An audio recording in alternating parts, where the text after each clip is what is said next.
आपके दर पर आने से पहले मैं बड़ा कमजोर होता हूं, मगर आपकी दहलीज को छूते ही मैं कुछ और होता हूं। जैसे ही झुकता हूं तेरे सामने, मेरा हर डर छोटा होता है। कृष्णा, तेरी रहमत की एक नजर मेरी तकदीर बदल देती है। तेरे चरणों की मिट्टी भी मुझे सोना बना देती है। तू जो साथ हो तो दुनिया की हर ठोकर भी दुआ लगती है। जय श्री कृष्ण। जहां आप सुन रहे हैं श्रीमद् भगवद गीता की एक शानदार श्रृंखला, जिसका नाम है भगवद गीता की सीख। आज हम जानेंगे कि श्रीमद् भगवद गीता के 5वें अध्याय से क्या सीखा जा सकता है, और वह भी बहुत ही सरल भाषा और आसान से शब्दों में।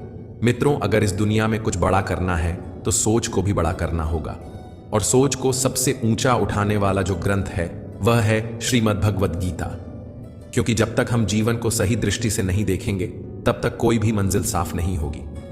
गीता केवल एक धार्मिक ग्रंथ नहीं, बल्कि यह हर उस व्यक्ति के लिए दिशा है जो अंधेरे में भटक रहा है। अगर आपने गीता को सच में समझ लिया तो जीवन में कोई भी कठिनाई, कोई भी भ्रम या डर आपके रास्ते की रुकावट नहीं बन सकता। क्योंकि जब रथ के सारथी स्वयं कृष्ण हो, तो फिर रास्ता चाहे जैसा भी हो, मंजिल तय है और विजय निश्चित। मित्रों, चौथे अध्याय में हमने जाना कि भगवान श्री कृष्ण ने अर्जुन को यह बताया कि भगवान इस धरती पर कब, क्यों और किस रूप में अवतरित होते हैं। उन्होंने यह भी समझाया कि परमात्मा की प्राप्ति कैसे की जा सकती है, सच्चा ज्ञान गुरु से किस विधि से लिया जाता है, और वह ज्ञान जीवन में क्यों अत्यंत आवश्यक है। श्रीमद् भगवद गीता के 5वें अध्याय में हम जानेंगे कि भगवत प्राप्ति का सर्वोत्तम मार्ग कौन सा है। साथ ही यह भी समझेंगे कि अपने लक्ष्य को कैसे प्राप्त किया जाए और किस प्रकार यह शरीर हमें आलस्य और मोह में बांधने की कोशिश करता है, तथा उससे मुक्ति का उपाय क्या है। तो आइए, मैं आपको लेकर चलता हूं श्रीमद् भगवद गीता के 5वें अध्याय की इन दिव्य और गूढ़ शिक्षाओं की एक अलौकिक यात्रा पर, जो आपके जीवन को एक नई दिशा और गहराई प्रदान करेगी। श्रीमद् भगवद गीता के 5वें अध्याय कर्म संन्यास योग में भगवान श्री कृष्ण ने कर्म संन्यास और कर्म योग, इन दो मार्गों की तुलना करते हुए यह स्पष्ट किया है कि दोनों ही मार्ग एक ही लक्ष्य की ओर ले जाते हैं। मनुष्य इन दोनों में से किसी एक मार्ग का चयन कर सकता है, परंतु श्री कृष्ण यह बताते हैं कि जब तक मन पूर्णतः शुद्ध न हो जाए, तब तक कर्म का पूर्ण रूप से त्याग कर पाना संभव नहीं है। और यह मन की शुद्धि केवल भक्ति भाव से युक्त कर्म करने से ही प्राप्त होती है।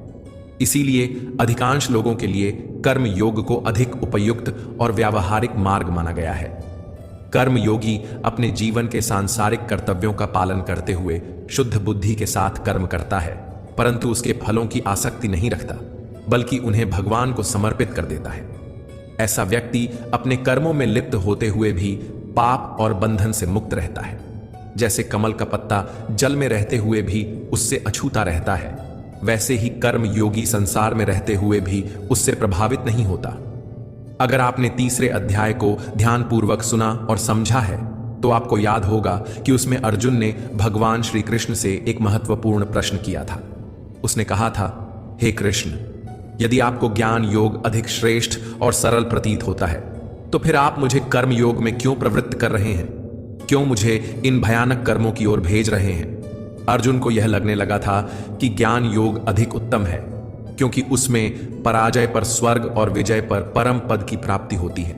उसे लगा कि इससे बेहतर मार्ग और क्या हो सकता है। इसी दुविधा को लेकर अर्जुन 5वें अध्याय की शुरुआत में पुनः भगवान श्री कृष्ण से प्रश्न करता है।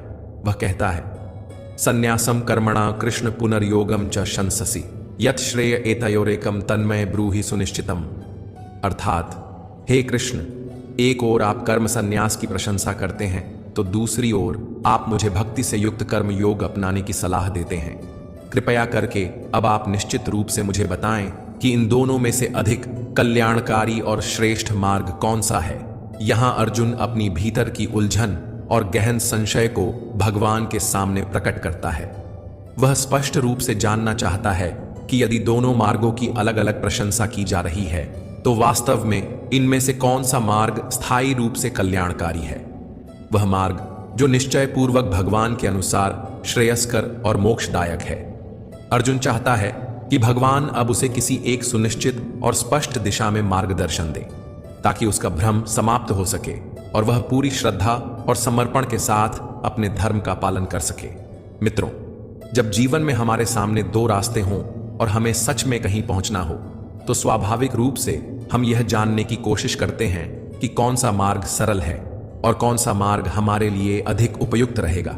इसी प्रकार अर्जुन भी भगवान श्री कृष्ण से यह स्पष्ट रूप से जानना चाहते हैं कि उनके लिए कर्म करना बेहतर है या कर्मों का त्याग अर्थात संन्यास लेना। इस संशय को दूर करने के लिए भगवान श्री कृष्ण अर्जुन के प्रश्न का उत्तर देते हुए कहते हैं, संन्यासः कर्म योगश्च निःश्रेयस्करावुभौ तयोस्तु कर्म संन्यासात् कर्म योगो विशिष्यते। अर्थात हे अर्जुन, कर्म संन्यास और कर्म योग दोनों ही मार्ग मोक्ष की ओर ले जाने वाले हैं, लेकिन इन दोनों में कर्म योग संन्यास से अधिक श्रेष्ठ है। भगवान श्री कृष्ण अर्जुन की उलझन को देखकर मुस्कुराते हैं और उसे प्रेम पूर्वक समझाते हैं कि यद्यपि संन्यास और कर्म दो अलग अलग मार्ग प्रतीत होते हैं, लेकिन इन दोनों का लक्ष्य एक ही है, आत्मज्ञान और परमात्मा की प्राप्ति। फिर भी श्री कृष्ण स्पष्ट रूप से कहते हैं कि निष्काम भाव से किया गया कर्म योग कर्म संन्यास की तुलना में अधिक व्यावहारिक और प्रभावी मार्ग है। अब प्रश्न उठता है, कर्म योग को श्रेष्ठ क्यों कहा गया? इसका उत्तर स्वयं भगवान श्री कृष्ण देते हैं। वे कहते हैं, हे पार्थ, जब तक कोई व्यक्ति निष्काम भाव से कर्म नहीं करता, तब तक वह सच्चे अर्थों में संन्यास को प्राप्त नहीं कर सकता। संन्यास का वास्तविक अर्थ है सर्वस्व का त्याग, इच्छाओं का पूर्ण क्षय। यह अवस्था यूं ही किसी को प्राप्त नहीं हो जाती। इसके लिए योग, तप और मन की गहराई में उतरकर आत्मशुद्धि की आवश्यकता होती है। बिना त्याग की साधना किए कोई व्यक्ति केवल बाह्य संन्यास लेकर मुक्त नहीं हो सकता। यही कारण है कि भगवान बताते हैं, ज्ञान योग में भी कर्म की आवश्यकता बनी रहती है। केवल सोचने या विवेचना करने से मोक्ष नहीं मिलता, बल्कि जीवन में कर्तव्य निभाते हुए, निष्काम भाव से कर्म करते हुए हम परम लक्ष्य की ओर अग्रसर हो सकते हैं। भगवान श्री कृष्ण इस अध्याय में स्पष्ट रूप से बताते हैं कि कर्म योग और संन्यास के बीच जो अंतर दिखाई देता है, वह केवल कर्ता के दृष्टिकोण का होता है। वास्तव में निष्काम कर्म योग सबसे सरल, सहज और प्रभावी मार्ग है। इस मार्ग में व्यक्ति अपने कर्तव्यों का पालन करता रहता है, ध्यान करता है, परंतु फल की चिंता नहीं करता। वह अपने सभी कर्म भगवान को समर्पित कर देता है। जब व्यक्ति इस मार्ग पर निरंतर आगे बढ़ता है, ध्यान और साधना करता है और अंततः जब वह योग की पराकाष्ठा को प्राप्त कर लेता है, तब उसे भगवत प्राप्ति होती है, यानी वह मोक्ष को प्राप्त कर लेता है। श्री कृष्ण आगे बताते हैं कि योग युक्त पुरुष के क्या लक्षण होते हैं। ऐसा व्यक्ति अपने मन को भटकने नहीं देता। वह जानता है कि जो भी कर्म हो रहे हैं वे वास्तव में परमात्मा के माध्यम से ही हो रहे हैं। वह अपने आप को कर्म का कर्ता नहीं मानता, बल्कि ईश्वर को ही समर्पित भाव से सब कुछ करता है। वह हर जीव में परमात्मा का अंश देखता है और संभव रखता है। ऐसा पुरुष मृत्यु के पश्चात सीधे परमात्मा में ही विलीन हो जाता है। भगवान कमल के उदाहरण से इसे समझाते हैं। जैसे कमल का फूल कीचड़ में होता है, उसका पत्ता पानी में तैरता है, फिर भी उस पर पानी की एक बूंद तक नहीं टिकती। उसी तरह योगी पुरुष संसार के बीच रहते हुए भी संसार में लिप्त नहीं होता। लहरें आती हैं, दिन रात बदलते हैं, लेकिन वह स्थित प्रज्ञ बना रहता है। कर्म करता है, परंतु उसमें बंधता नहीं, और इसी के माध्यम से वह परम धाम को प्राप्त करता है। महान पुरुष अपने कर्म स्वयं के आत्मविकास और दूसरों के कल्याण के लिए करते हैं। भगवान श्री कृष्ण कहते हैं कि परमात्मा कभी किसी को बुरे कर्मों के लिए प्रेरित नहीं करते। लोग स्वयं ही मोह, क्रोध और लालच में फंसकर पाप कर्म करते हैं और उन्हीं के फल भी प्राप्त करते हैं। भगवान केवल कर्मों का निष्पक्ष फल देते हैं, क्योंकि वह साक्षी स्वरूप है। इसलिए श्री कृष्ण अर्जुन से कहते हैं, हे अर्जुन, यह शरीर चाहे जितने सुखों से भर दिया जाए, इसकी इच्छाएं फिर भी पूरी नहीं होती।